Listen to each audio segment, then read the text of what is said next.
Vamos dar uma olhadinha para ver o que sobrou dessa eleição nacional de ontem. 51 cidades tiveram o segundo turno. Você acompanhou cobertura aqui na nossa Nova Brasil.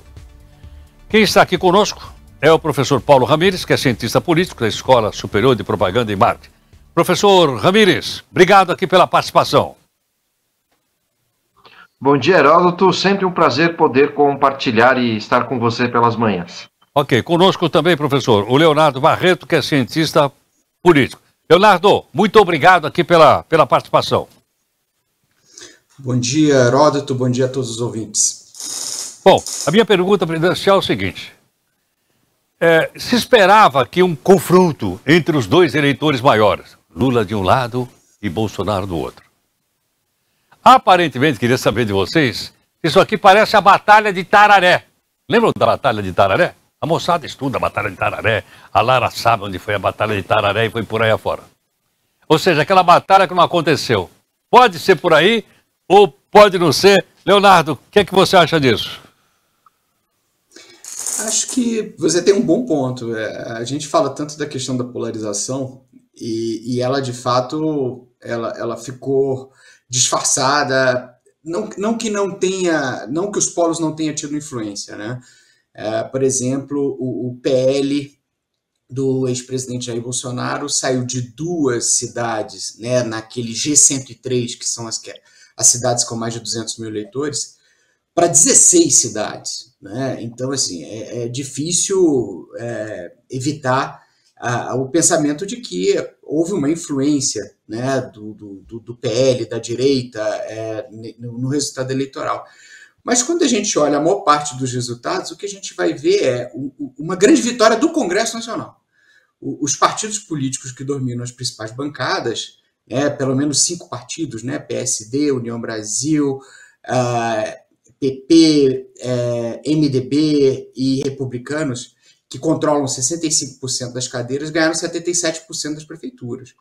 Então, me parece que o Congresso Nacional ele consolida uma relação direta com as cidades, com os municípios, e isso vai no caminho, né, do reforço dessa parlamentarização que não deixa de ser uma maneira da gente escapar da polarização entre Lula e Bolsonaro. Paulo Ramires, qual é a sua opinião, Paulo?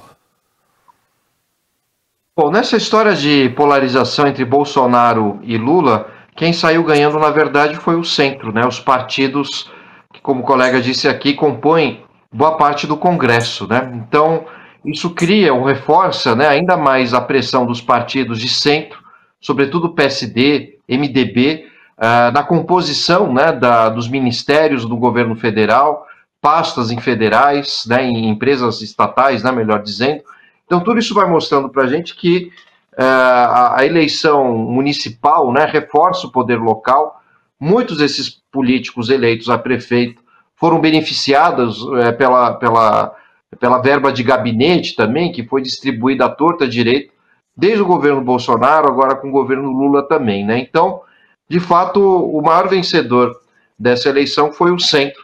Os partidos que representam as oligarquias, né, o poder tradicional das famílias nos municípios.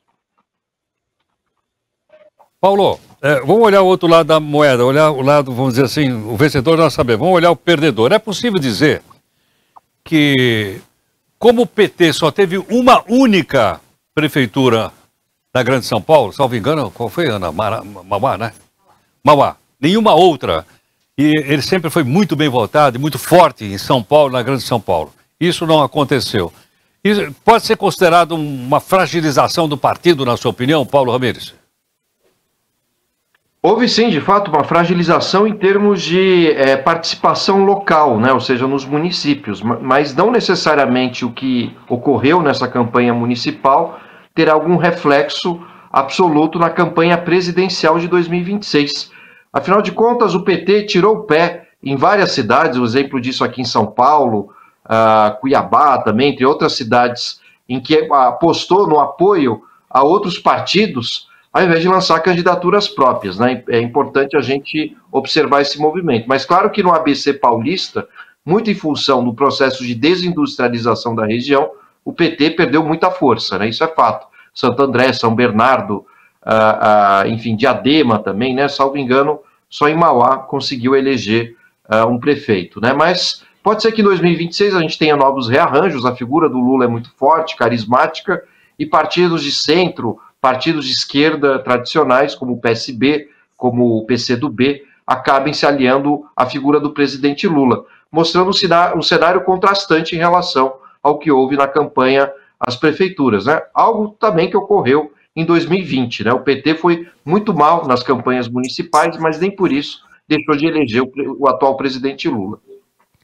Leonardo, qual é a sua opinião, Leonardo? Acho que a turma da esquerda, de uma maneira geral, precisa entender essa eleição como um grande alerta e um grande aviso sobre a necessidade de renovar discurso e de renovar uma geração de políticos, né? Eu acho que o que a gente tem é a população, de certa maneira, sinalizando que a influência do PT está muito limitada ao próprio Lula, né? O partido ele sofre de um certo desgarçamento de lideranças e um desgarçamento de discurso, e, de certa maneira, no final da temporada de eleições, né, o próprio presidente Lula reconheceu isso, dizendo que o partido precisava renovar, por exemplo, o discurso na questão dos empreendedores, na questão dos trabalhadores por aplicativo. O próprio Boulos tentou rever o discurso dele, né, no final sobre isso. Então, existe uma desconexão, né?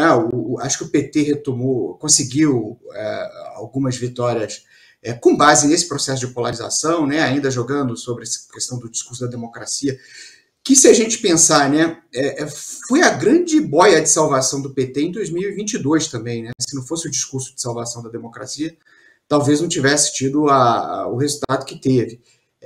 Então, agora precisa ir além disso, né? Não disputando contra Bolsonaro, como foi o caso da Prefeitura de São Paulo, a situação ela fica mais difícil para a esquerda.